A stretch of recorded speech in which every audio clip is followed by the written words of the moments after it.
Cliff here, please. Thank you.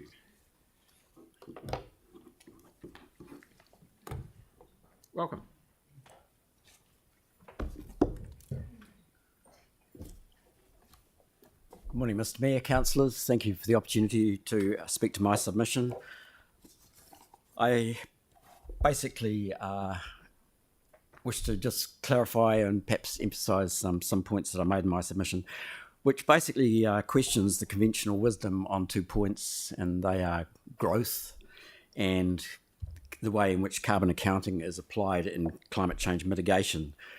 So you ask, who am I to be questioning the conventional wisdom? So I will claim to be just here as a reporter, and my references are to the work by the Post-Carbon Institute in the US of A, which is my go-to for unbiased information, and in New Zealand, the Parliamentary Commissioner for the Environment, so the PCI and the PCE. In terms of growth, I believe that true sustainability requires recognition of and respect for limits. And one of the most important limits is biological carrying capacity. And I believe that the Council has a role to identify these limits and then incorporate them in planning, but also to report back their identification of these limits and their planning response to the national government, and not to just follow the plans that have been set out by the government slavishly. I'm encouraged by the response of the Council to the urban intensification plans, which shows that you are capable of independent thought, and thanks for that.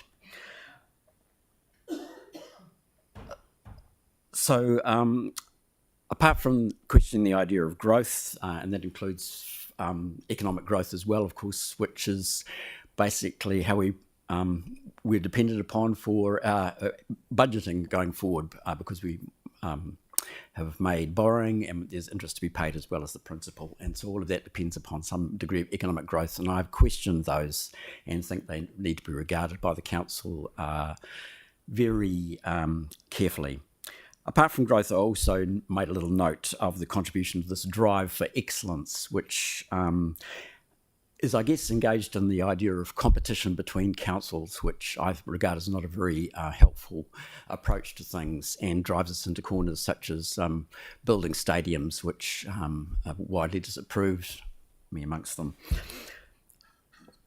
So apart from the idea of growth, the other thing I wanted to bring up was the idea of a particular carbon measurement and the production of a carbon budget.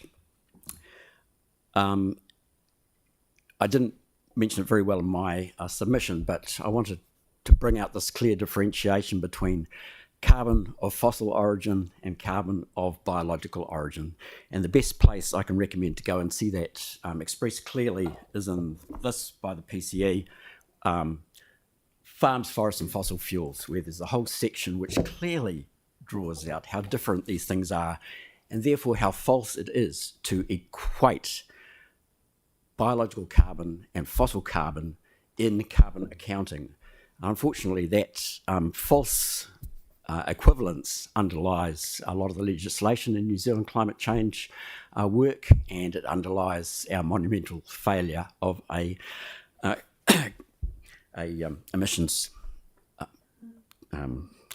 trading scheme. So basically, I wanted to suggest that we try and differentiate between biological and fossil carbon in our budgeting, and that we do produce a budget for our carbon on an annual basis in parallel with our financial budget, and that by having such a rigorous accounting, we'll be able to know if we really are going forward or backward. And I wanted to urge the further incorporation of embedded emissions into that budgeting. Note quite frequent mention in the plan and in supporting documents about recognising embedded emissions, but I think this needs to go a little bit further. In particular, a lot of the new equipment and infrastructure that we're planning to introduce for a low emissions future cost us emissions in the process of producing them. EVs don't grow on trees, they grow in coal-fired factories in China and elsewhere. So basically, that's the essence of what I wish to emphasise, that we incorporate those additional, a good carbon budget for going forward, and that we question the idea of growth as a driver and of excellence as a driver. Thank you very much. Thank you very much. Spot on time. Thank you. Because we are actually about a minute or so ahead, is there any questions? No, everyone seems happy, so thank you very much. Thank you. Nairi, please.